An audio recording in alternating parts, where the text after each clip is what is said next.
जिंदगी में कोई भी स्किल हासिल कर लें, कोई भी इल्म हासिल कर लें, कुछ भी बन जाएं, आप बहुत बड़े बिजनेसमैन बन जाएं, आपने किसी बड़ी अच्छी यूनिवर्सिटी से एमबीए कर लें, आप सीए कर लें, आप एक बहुत अच्छे मैनेजर बन जाएं, लेकिन कहा जाता है ऐसा शख्स जिसके पास ये सब कुछ भी आ जाए वो तब भी अभी नामुकम्मल है, वो अभी भी नामुकम्मल है। मैं दोबारा रिपीट करता हूँ, दौलत भी चलो आ जाए, पैसा भी अब बहुत आ गया, आपने एमबीए किया, एमबीए करने के बाद एक बहुत अच्छी जॉब भी कर ली, उस जॉब या उस बिजनेस के एंड के ऊपर आपके पास पैसा भी बहुत आ गया, आप तब भी नामुकम्मल हैं, आप अभी भी एक मुकम्मल कामयाब शख्स नहीं बने। तो फिर वो कौन सी ऐसी बात है, वो कौन सी ऐसी चीज़ है जो हमें मुकम्मल करती है? जब तक हमारे अंदर वो पैदा नहीं होती, हम जिंदगी में बाकी जो मर्जी कुछ हासिल कर लें, जो मर्जी बन जाएं, हम तब भी एक कामयाब शख्स, माशरे के एक कामयाब शख्स नहीं कहलाते।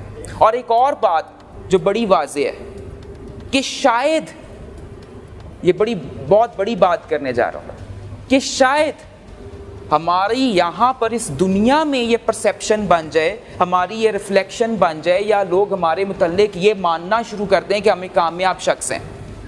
इसका मतलब है कि शायद दुनिया में लोग दुनियावी तौर पर आपको कामयाब मानना शुरू कर दें, लेकिन फिर भी इन तमाम तर चीज़ों के बावजूद आप इस दुनिया के बाद जो अगली दुनिया है, जो अगली ज़िंदगी है, आप वहाँ पर कामयाब नहीं हो सकते।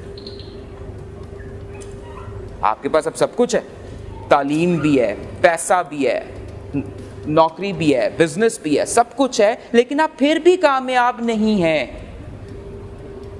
खास तौर पर अगली ज़िंदगी में। और यहाँ पर भी बज़ाहिरी तौर पर लग रहा है आप कामयाब हैं, लेकिन आप हैं नहीं। तो वो कौन सी ऐसी चीज़ है जो आप में मिसिंग है? कौन सी ऐसी चीज़ है जो आप में मिसिंग है? अखलाक। ओके, अखलाक का क्या मतलब हो सकता है? अखलाक किसको कहते हैं? What is Akhlaq? Etiquettes, ethics. Thank you very much. आपका नाम बेटा? उस्मान। उस्मान ने लफ्ज़ बोला एथिक्स। आज हमारी जितनी भी डिस्कशन है इन्हीं एथिक्स के इर्द गिर्द है। अभी एथिक्स क्या है, हम इस पर आते हैं,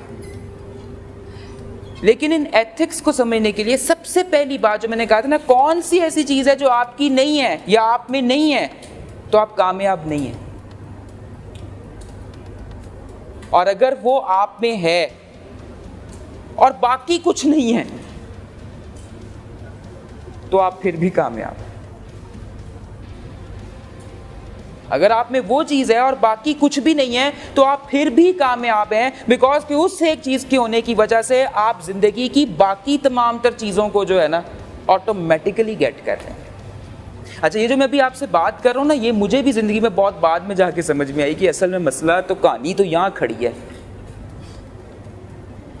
तो वो चीज़ जो किसी इंसान में होनी चाहिए है जिंदगी और आखिरत दोनों में कामयाबी के लिए, वो है किसी इंसान का किरदार। इसको किरदार कह लें या इसको करैक्टर कह लें। तो जो मजबूत किरदार और मजबूत करैक्टर का मालिक, वो जिंदगी में कभी नाकाम हो ही नहीं सकता।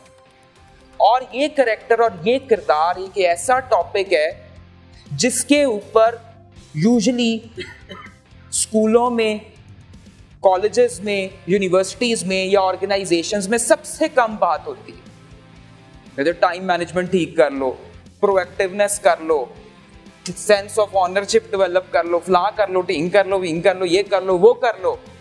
इन चीज़ों पर तो बहुत बात होती है, लेकिन जिस चीज़ पर सबसे कम बात होती है वो उस इंसान का किरदार है, जबकि किरदार ही असल रूट है, जड़ है किसी इंसान की बाकी तमाम तर चीजें करने के लिए। अब ये करेक्टर या ये किरदार हम कहते किसको है? What actually means by character और किरदार? किसी भी इंसान का जो किरदार है, जो उसका करेक्टर है, उसका मतलब है जी the moral qualities of any individual. किसी भी इंसान की, मेरी, आपकी, किसी की भी एथिकल क्वालिटीज, एथिक्स पर based qualities, moral means ethics, जैसे भी इन्होंने बात की, किसी भी इंसान की जो एथिक्स पर बेस्ड क्वालिटीज हैं, अखलाकियात पर बेस्ड जो क्वालिटीज हैं, वो क्वालिटीज मिल के उस शख्स का किरदार बनाती है।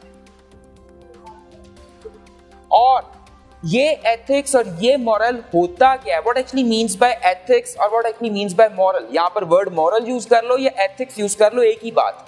इसका क्या मतलब है? इसका मतलब ये है, एथिक्स का मतलब ये है कि जब आपको जिंदगी में, हमेशा आप देखते होंगे जिंदगी में आपको कोई भी काम करने लगते होंगे, आपको दो रास्ते मिलते होंगे। जिंदगी में कुछ भी आपने करना हो, आपको जिंदगी में दो रास्ते मिलते हैं। एक रास्ता है वो जो आपका अंदर से आपका ज़मीर बता रहा है ये ठीक है, इस रास्ते पर चलो। और एक रास्ता वो है जो आपका ज़मीर बता रहा है कि यार ये रास्ता है तो आसान लेकिन है गलत। ठीक है ना? यदि एक है सच और एक है झूठ। आपको ये पता है कि मैंने सच बोलना है, ये सही बात है, और एक है झूठ, और झूठ क्या है? गलत है। अब फैसला आपने करना है कि यार मैंने इस मामले में इस वक्त झूठ का मिक्स करके कोई कहानी बना के अपने सीनियर के साथ डिस्कस कर लो, जान बच जाएगी।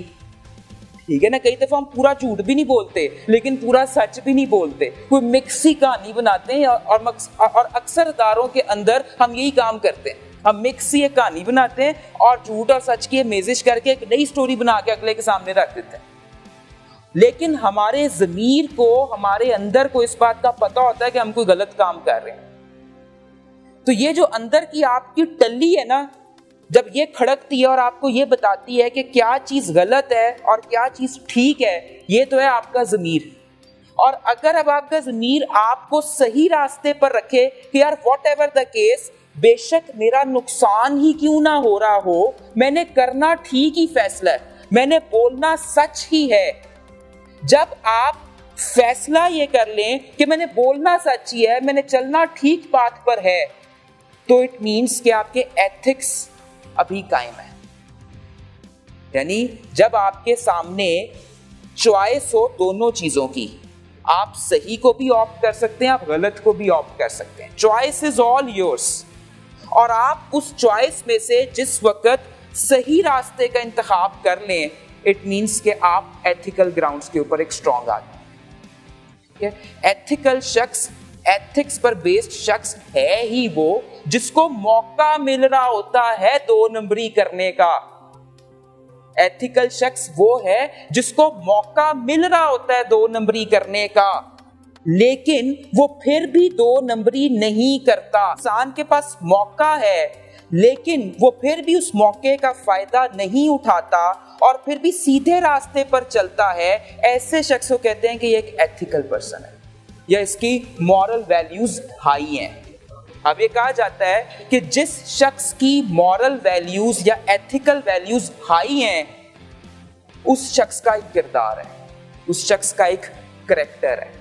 वो बेशक उम्र में छोटा हो, वो बेशक उम्र में बड़ा हो, बेशक उसके बाल सफ़ेद हो, बेशक उसके बाल काले हो, वो बेशक टीनेजर हो।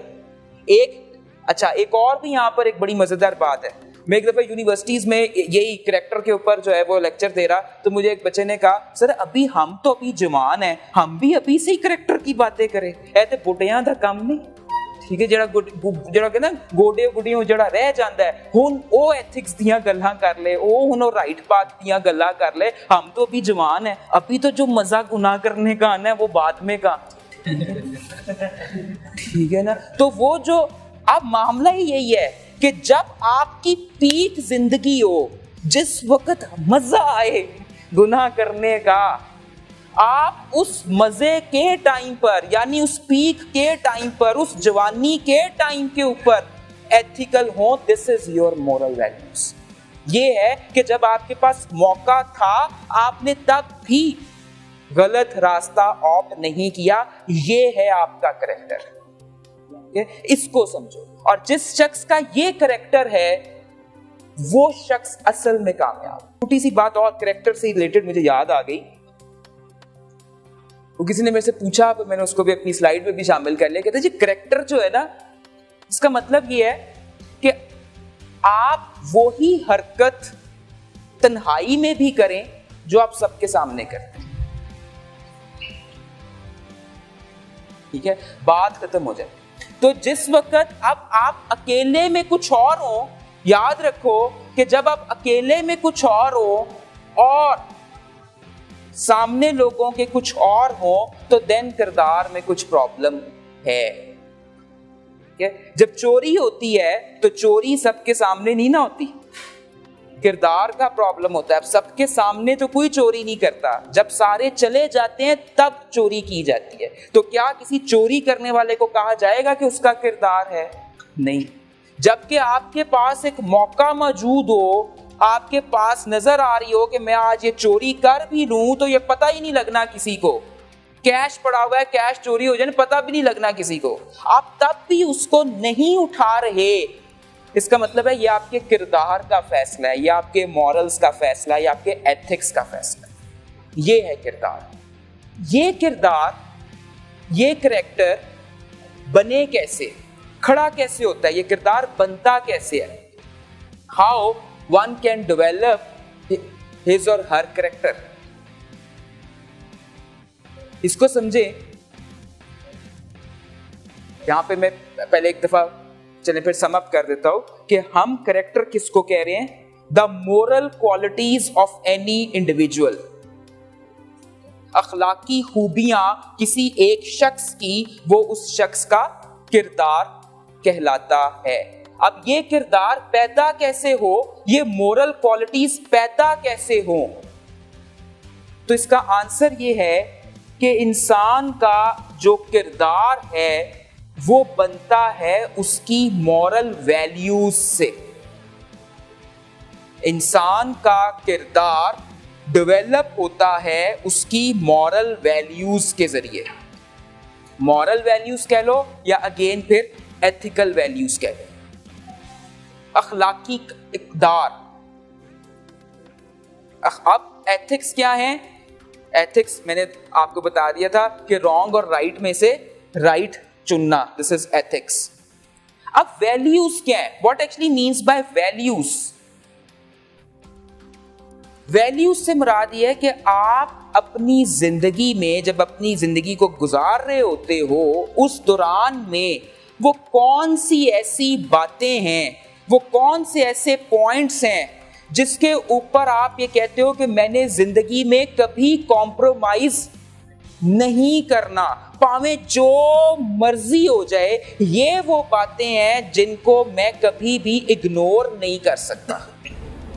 तो अब मॉरल वैल्यूज क्या हो गई?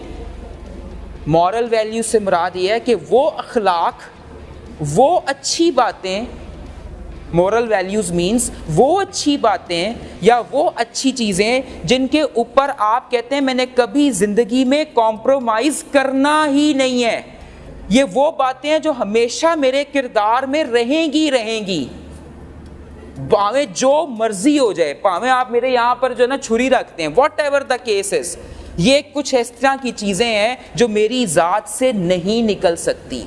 तो वो बातें, वो चीजें, वो क्या हैं? वो फिर किसी इंसान की मॉरल वैल्यूज हैं। और किसी शख्स ने कहा था कि जिस इंसान की मॉरल वैल्यूज नहीं ना होती, जिस इंसान की मॉरल वैल्यूज नहीं होती, वो इंसान इंतहाई खतरनाक होता है, क्योंकि वो किसी भी वक्त किसी भी तरह से बिक सकता है। बिकॉज कि वो माशरे का सबसे खतरनाक तरीन शख्स होता है, बिकॉज के वो गवर्न ही उसकी वो गवर्न जो है वो किसी भी अखलाक से हो ही नहीं रहा।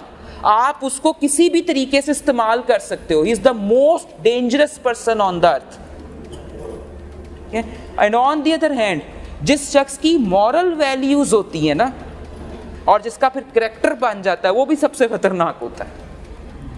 बिकॉज कि अब उसके मुतालिक भी लोगों को पता चल जाता है कि ये एक ऐसी शदीद छाननी है या एक ऐसा शख्स है कि आप इसके ऊपर जो मर्जी जोर लगा लो, आप इसको जैसे मर्जी तोड़ने की कोशिश करो, आप इसको जैसे मर्जी खरीदने की कोशिश करो, यार बाकी सारे लोग ही खरीदे जा सकते हैं, ए बंदा नहीं खरीदा जा सकता, क्योंकि इस आदमी का कोई प्राइस टैग ही नहीं है। ठीक है। और जिस वक्त आपके किरदार के मुतालिक लोग ये सोचना शुरू कर दें कि आपका कोई प्राइस टैग नहीं है, तो आप समझ जाइए कि आप एक कामयाब आदमी हैं, इस दुनिया में भी और आखिरत में भी।